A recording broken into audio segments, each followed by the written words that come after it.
Our workforce today is struggling with perfectionism, and it can take many forms, ones that you don't even realize. I've struggled with it daily, actually, and it's something that we need to work on to keep our sanity.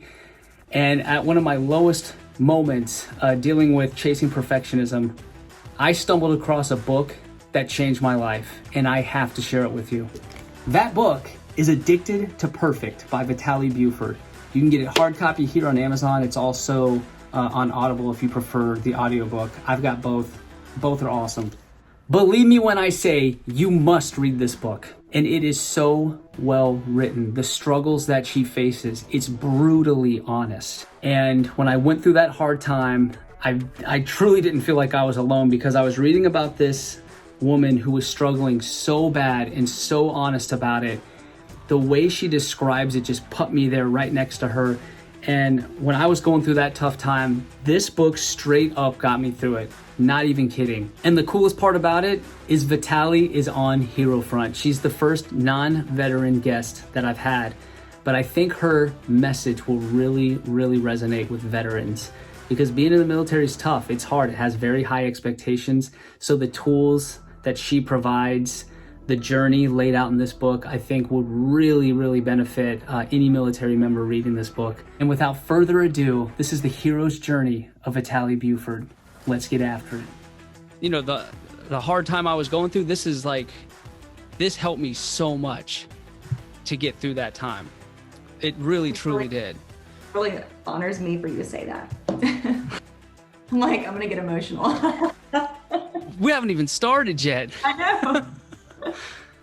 But yeah, I felt like I wasn't alone. I felt like you were right there with me, and it got me through it. It got me through that hard time. It really did. And no one is talking about this. No one is talking about perfection. Like, people touch on perfectionism, but no one's talking about it as this main pillar and this main obstacle, this thing that we chase. I mean, 97% of people struggle with some form of perfectionism. Obviously, some are on a more strict perfectionists than others, but 97% of people. And so I was like, no one's talking about this. This is my life's work, is to turn all perfectionists into recovering perfectionists. And so I started creating content based on my experience and how I started healing it in myself. So I think it's first understanding of what perfection is, right? So perfection is this false identity that we think we need to be worthy. It's when we outsource our self-worth and our decision-making and our intuition to other people, right? It's when we allow everyone around us to be the expert of us instead of us being the expert of us. And so that shows up. There's lots of symptoms of perfectionism that, again, people typically associate perfectionism with, needing to have a perfectly clean house or a perfectly organized desk. And that is not perfection. Perfectionism symptoms are procrastination, right? When you need to have all the perfect information before making a decision, or you don't start a project because you're so afraid it won't be perfect enough, right? I'm not capable of doing this. So you put it off and you put it off. It's when you have unrealistic expectations of yourself, and then also unrealistic expectations of others. It's when you avoid difficult conversations, right? Because we don't want to have that difficult conversation, because what if someone rejects us, or, we can't control that other person. It's that need for control at all times. It's when we're constantly people pleasing, right? I need you to be happy for me to be happy. That advice seeking, what should I do? I don't know myself. Like, what decision? You make the decision for me, right? We don't take responsibility for ourselves. It's obsessive thoughts, right? Because perfection gets us out of our hearts and into our heads, right? We are our thoughts, and then we beat ourselves up. We're super critical. It's when we're constantly comparing ourselves. We get stuck in indecision, and it leads to low self-worth, feeling stuck, overwhelmed, chronic stress.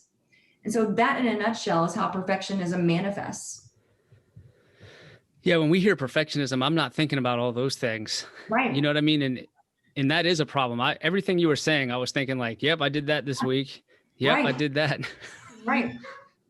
And being someone who did not like judgment, did not like criticism, right? Feedback was not something as a perfectionist, feedback was not something I was open to, because I took it very, very personally. And I looked at him, and he was like, he could tell I was upset. And he was like, no, I think you're critical of your team because you're critical of yourself. And I was like, okay. And again, little self-awareness at this time, right? And then he drops this, quote on me that was the game changer for me in terms of getting sober and turning my life around. He told me the quote, "I see in you what I refuse to see in me."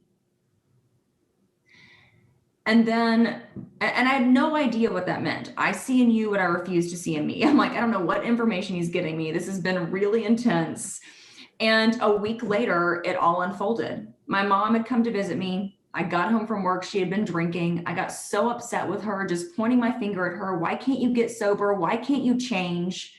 And at that exact moment, I remembered that phrase, right? I see in you what I refuse to see in me. And I realized that I was pointing the finger at my mom to get sober, yet I was refusing to get sober. And that was powerful. The most pivotal moment of my life, because I changed everything. I admitted to her that I had an addiction. I had not admitted it to anyone. Just know that you're not alone. Again, perfectionism is something that 97% of people struggle with. But again, as perfectionists, we don't talk about it. So we feel so isolated and alone. And so anyone is welcome to reach out to me if this resonates with them and they're not alone. But also, all you have to do is become aware and then start choosing better thoughts, words, and actions.